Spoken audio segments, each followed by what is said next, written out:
Kung may cyclone tayo, meron tayong anticyclone. Kung may masamang panahon, meron tayong magandang panahon. Kung meron tayong mabigat na kaulapan, meron tayong magaan o yung sky blue na tinatawag natin. So, kung maulap man yung area of low pressure, maganda naman or clear sky, yung tinatawag nating center of high pressure. So, yan ang pag-uusapan natin ngayon, anticyclones and other pressure system, at magfo-focus tayo doon sa ating anticyclone. I have here a sample of a synoptic chart. So ano ba yung synoptic chart? Synoptic. So this is a weather chart na kumbaga ito yung nagpapaliwanag or nagsasabi sa'yo kung ano ba yung present weather condition natin in a certain area. Meron naman tayong tinatawag na prognostic. Prognostic chart, ito naman yung nagde-depict sa'yo o yung nagsasabi sa'yo ng future weather forecast. For example, in 1 or 2 days. Yan yung sinatawag nating prognostic. So, synoptic is in the present and prognostic is on the future. So, anong makikita natin dito sa sample ng ating synoptic chart? First, we have here a deep depression, yung ating tropical cyclone Freddy. Yan, nandyan yan. Meron tayo ditong center of low pressure. Meron tayo ditong center of high pressure o yung tinatawag nating anticyclone. Yan na yun. We have here the center of low pressure area. May low pressure area tayo dito. Meron tayong cold front. Yung nakikita nyo dito na dashed line or dotted line, this is what we call the trough of the low pressure area. Kung yan yung trough of the low pressure area, ito naman yung ating tinatawag na ridge. Nandito siya banda. Okay? Yan yun. So, nandyan banda yung ridge. So, it will be from the center of high pressure going to the nearest and the lowest pressure na matatagpuan mo sa pinakamalapit na low pressure area, which is, for example, the isobar of 1012. Okay, so, sir, bakit hindi dito yung bakit hindi dito yung ating ridge? Bakit nandito yung ridge at nandito yung throw? Bakit wala dito? Okay, so, ang throw kasi, nandito yan sa magkakadikit yung mga isobars. Relatively magkakadikit siya. So, kung nandyan yung trough, karugtong na rin yan yung ridge of the high pressure. So, yan yung masasabi natin. Another sample of synoptic chart. Meron tayo ditong clear indication of the high pressure system yung tinatawag nating anticyclone. This is also an anticyclone at makikita natin meron na tayong developing frontolysis. Ito yan, meron tayong frontolysis dito. Okay, magkakarugtong siya. Meron tayong series of slack isobar. Ayan. Slack isobar from high pressure at meron din naman tayo ditong steep isobar from the center of the low pressure. Okay, so masasabi natin, nandito yung sama ng panahon sa area na to. Okay, nandito yung sama ng panahon sa area na to. And then dito naman, kalakhan yung air mass o yung tinatawag nating anticyclone. Another, kung makikita natin, meron tayo ditong sample pa. We have here some good examples of occluded front. Meron tayo ditong tripole point na nandoon sa ating lecture ng occluded front. Meron tayo dong tripole point. Ang tripole point is dito yung boundary o dito yung parang available pang warm sector ng ating occlusion. Parang nandito siya. So, this is the tripole point.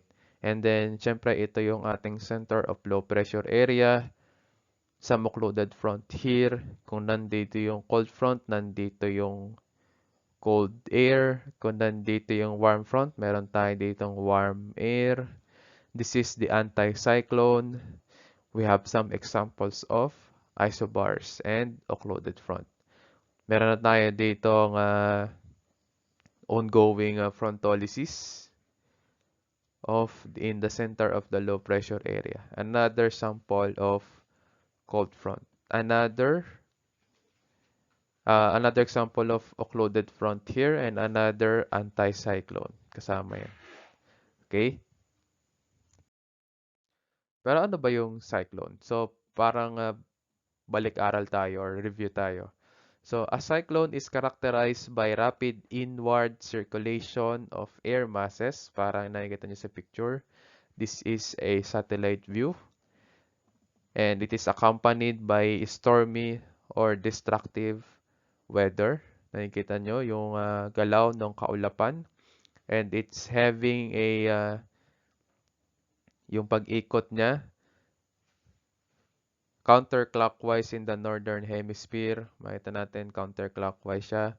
And clockwise in the southern hemisphere.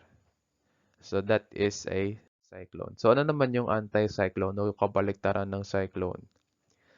Anticyclone is a region of relatively high atmospheric pressure, also known as high or with the symbol of H. It has 1,000 of kilometers in diameter and it will appear on a weather chart as a series of concentric, widely spaced isobars of 1,000 millibars and above.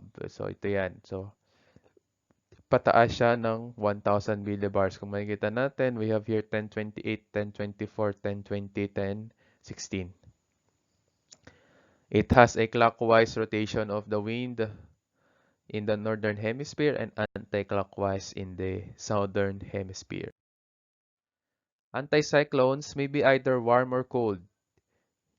Warm anticyclones are classified mainly in the warm troposphere o meron siya doon sa ating warm troposphere. Yung cold anticyclone naman, makikita yan sa lower troposphere. So bakit yung warm anticyclone nasa higher siya ng ating warm troposphere nasa taas? Kasi alam natin na yung warm air, ang direksyon niyan lagi pataas. At kapag anticyclone yan or H or high pressure area, ang high pressure area, tandaan natin, wala iyang humaharang na clouds doon sa area para mag-trap ng humidity.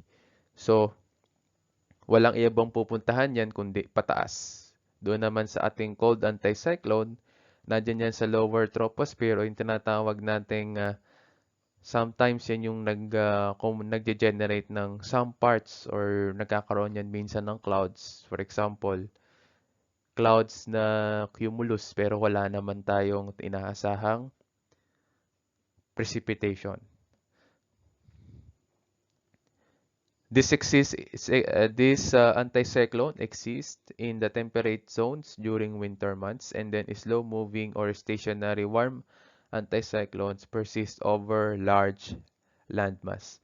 The radiative cooling of the surface results in the development of a layer of cold air in the lower troposphere.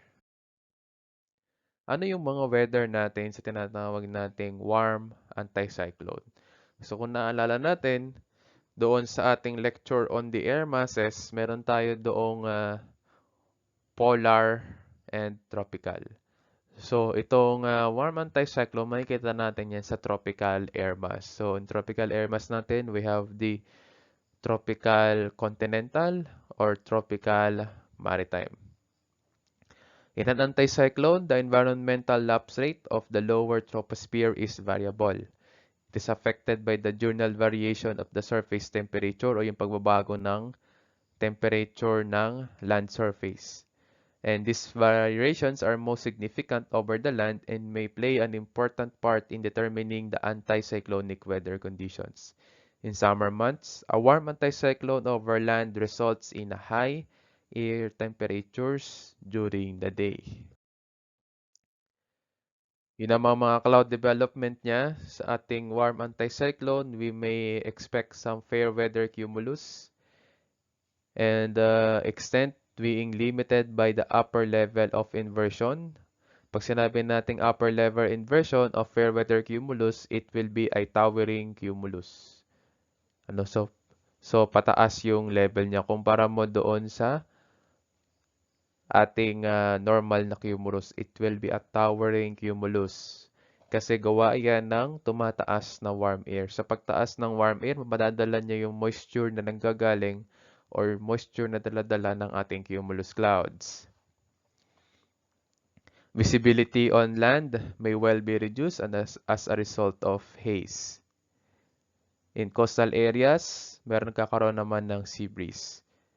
Sa gabi, nagkakaroon tayo ng clear sky, mahinang hangin, pero pwede tayong magkaroon ng deposition of dew or hamog. Siyempre, pagkakaroon ng stratiform cloud in the form of fog during the night. Radiation or mist fog may develop locally where there is a high relative humidity and downslope drainage of cold air. Soon after sunrise, mawawala na siya. So kapag nag-sunrise na, there will be a introduction of the heat in the system. Yung dew or hamog na magkakaroon or magbi-build up sa ating land surface, it will evaporate pero hindi na siya makakarating sa taas at magpo-form ng clouds. Dahil nga sa tindi ng warm anticyclone in its temperature, sa hangin pa lang, evaporated na siya. Sa ating cold anticyclone naman, o ito yung air mass ng polar and Arctic air mass. Ang weather condition niya, initially, having clear sky and having low air temperatures during the day. While overnight, air temperatures often decrease below the freezing point. Condensation occurs if the air is cooled below its dew point temperature. Water droplets forming on the surface may freeze, and further cooling of the air results in sublimation and development of white crystalline deposit called hoarfrost. So, ano ba yung hoarfrost? Ang hoarfrost, nangyayari yan in a winter area. For example, you are transiting the Alaskan Peninsula sa pagitan ng Russia. Okay, o kaya nandiyan kayo sa may Golden Horn Bay on the winter time. Pwede kayong magkaroon dyan ng hoarfrost. For example, paano ba nangyayari yan? When the temperature or the moisture or the humidity reaches yung ating tinatawag na frost point, magiging mag-freeze o mag-yelo yung ating mga dew o yung hamog. Ayan. And then kapag tinamaan yan ng super cold air o yung talagang napakalamig na hangin, magkakaroon niya ng frost o yung tinatawag nating hoarfrost katulad ng nasa picture. Fog may persist throughout the following day as a result of small amount of solar radiation reaching the surface due to the time of the year and the presence of the fog. However, during the day, the fog may lift over the land to form a cover of low-level stratiform cloud o yung tinatawag nating stratus cloud, symbol ST. So kapag tumaas yung fog natin at hindi siya nag-evaporate in the air at nagkaroon siya ng formation just like a cloud, so magkakaroon niya ng stratus cloud. In some areas, nagkakaroon tayo ng anticyclonic gloom na tinatawag natin which is connected sa pagkakaroon ng fog. So, ano ba yung anticyclonic gloom? It is a condition of low visibility associated with anticyclones that is accompanied in the colder months of the year. So kung mapapansin ninyo sa ating picture presentation, yung hamog natin na dala ng anticyclone, dahil nga iyan ay anticyclone, it will have yung tinatawag nating weaker wind. O minsan, wala talagang kahangin-hangin. So, pag walang hangin, magtatagal yung ating anticyclonic gloom. For example, mga 2 days or 3 days. Nandyan yan. Kasi dala-dala yan ng ating anticyclone in winter time. So, yung tinatawag nating areas with low temperature. Anticyclonic weather conditions in the summer and winter may persist over extended period. And the change in conditions depend on the movement of general weakening of the anticyclone. The change is indicated by increasing wind speed caused by steepening pressure gradient, normally associated with advancing depression. So, kapag nagkaroon na yan ng development in the wind speed, mawawala na rin yung ating anticyclonic gloom o mawawala na rin yung mga fog kasi madadala siya ng hangin. Sa mid-latitude naman, ito yung masasabi nating pinakamahinang anticyclone sa lahat ng anticyclone. Kasi this is the main cause of winter storm in the middle latitudes. So, tropical cyclones are also known as hurricanes. An anticyclone is the opposite of a cyclone. An anticyclone's wind rotates in the clockwise in the northern hemisphere around the center of a high pressure.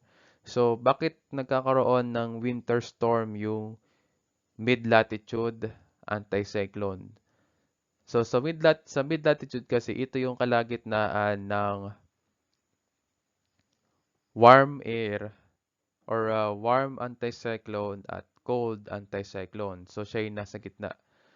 So, imagine kung magkaroon man ng build-up ng low pressure dito sa ating mid-latitude anticyclone, sa sobrang hina ng kanyang build-up o sa sobrang liit ng kanyang area, matatalo siya, for example, ng build-up ng low pressure dito. O kaya, build-up ng low pressure in this area. So, that is your mid-latitude anticyclone. These anticyclones are associated with fair skies except with the occasional puffy cumulus clouds that is sometimes develop in the most surface air layer. For this reason, we often call the anticyclone as a fair weather system. Within a traveling anticyclone, the air is warmed adiabatically as it descends in diverges, so condensation does not occur. So, ibig sabihin, mawalan daw ng clouds kasi nga, anticyclone siya. We will find traveling anticyclone, just like the mid-latitude anticyclone, typically associated with ridges or domes of clear, dry air that moves eastward in the equatorial. So, makikita minsan ito malapit sa equator. That's why it is called the mid-latitude anticyclone.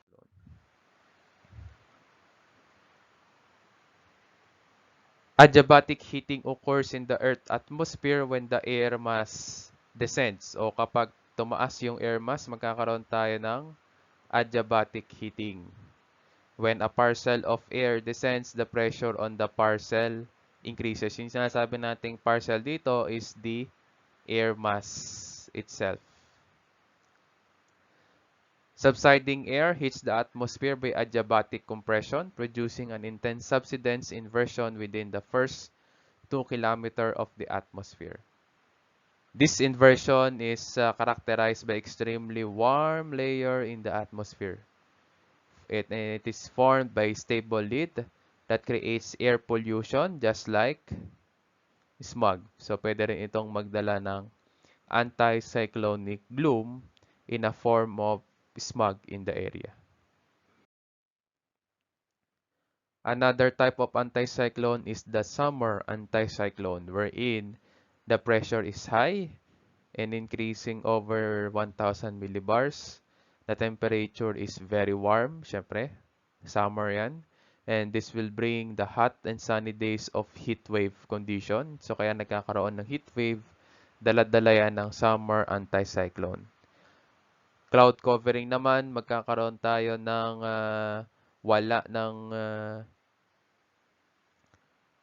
walang formation o walang cloud cover dahil nga ito ay anticyclone or high pressure siya. And temperatures at night will drop as heat will escape back into the atmosphere. Wind speed and direction naman, with concern to the isobars that is not close together, so magkakaroon ng mahinang hangin and calm weather. Precipitation naman o pag-ulan, magkakaroon lang tayo ng mist or fog in the early morning, pero mag-evaporate na rin siya in the summer anticyclone.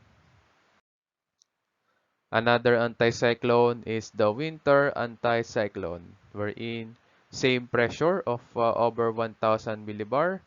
Temperature will be much lower given that this is a winter anticyclone.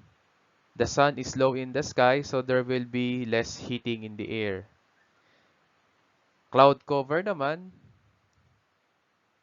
hindi pa rin magpo-form yung clouds.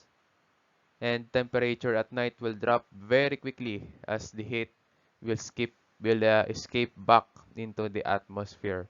And it will cause freezing such as frost, fog, ice. O nandyan na rin lalabas yung tinatawag nating hoar frost. Also, we will have the wind speed and direction na with the isobars that are not close together. So, magkakaroon tayo ng slack pressure gradient na which will result to very little wind to calm condition.